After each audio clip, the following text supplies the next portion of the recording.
உங்களுக்கு காதல் தோல்வியா? அதிலிருந்து வெளில வர முடியாம தவிக்கிறீங்களா? அப்ப உங்களுக்கு இந்த வீடியோ ரொம்ப யூஸ்ஃபுல்லா இருக்கும். லாஸ்ட் வீக்ல நீயா நானால யாமினி பேசியிருக்கிறத எல்லாருமே பார்த்துருப்போம். அதேமாரி ஒரு யாமினி மட்டும் இல்ல, லட்சக்கணக்கான யாமினிகள் இருக்காங்க. ஆண்களும் இருக்காங்க. உங்களுக்கானது தான் இந்த புக்கு.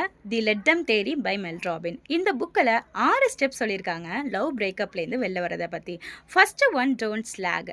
அதாவது பின்தொடர்தல். உங்களோட காதலனோ, காதலியோ உங்களுக்கு அனுப்பின மெசேஜையோ, அவங்களோட ஃபோட்டோவையோ, இல்ல அவங்க கூட இருந்து கேட்ட பாடல்களையோ திரும்ப திரும்ப நீங்க கேட்கறதுனால, அவங்கள பத்தின நெனப்ப உங்க பிரெயினுக்கு நீங்களே தர்றதுக்கான வாய்ப்பு அதிகம். ஸோ அவங்கள பத்தின எண்ணங்கள திரும்ப திரும்ப ரீவைண்ட் பண்றத ஸ்டாப் பண்ணுங்க. Second one change your environment. அதாவது நீங்க டெய்லியும் ஒரு இடத்துல இருந்து அவங்கள்ட்ட பேசியிருப்பீங்க. உங்களோட பெட்ரூம்ல இருந்தோ, இல்ல உங்களோட ஹால்ல இருந்தோ ஒரு இடத்துல இருந்து நீங்க அவங்கள்ட்ட டெய்லியும் கன்டினியூவா பேசிட்டு இருந்திருப்பீங்க. ஸோ அந்த பிளேஸ என்விரான்மெண்ட்டை டோட்டலா நீங்க சேஞ்ச் பண்றது மூலியமா அவங்களோட ஞாபகங்களை நீங்கள் கண்ட்ரோல் பண்ணலாம். தேர்டு ஒன்று டோன்ட் ஸ்பெண்ட் அலோன். அதாவது நீங்கள் தனிமையில் இருக்கிறத தவிர்க்கிறத பாருங்கள். அதை விட்டுட்டு உங்களோட பேரண்ட்ஸ் கூடயோ, இல்லை உங்கள் ஃப்ரெண்ட்ஸ் கூடயோ, உங்கள் பிரதர்ஸ் அண்ட் சிஸ்டர்ஸ் கூடயோ உங்கள் டைமை நீங்கள் ஸ்பெண்ட் பண்ணுங்கள். Fourth one B busy.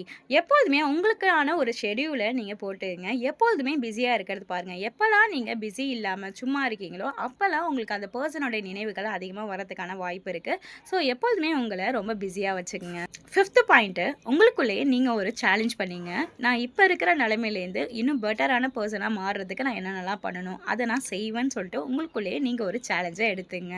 Sixth point, imagine 10 years later from now. இப்போ இருந்து ஒரு 10 வருஷம் கழித்து நீங்கள் என்ன யோசிப்பீங்கிறத இப்போயே இமேஜின் பண்ணி பாருங்கள். ஒருவேளை இந்த காதல் தோல்வி நடந்தது நல்லது தானோ, அதனால தான் நான் இந்த அளவுக்கு வாழ்க்கையில் முன்னேறி இருக்கணும்னு சொல்லிட்டு நீங்கள் யோசிச்சு பார்ப்பீங்க.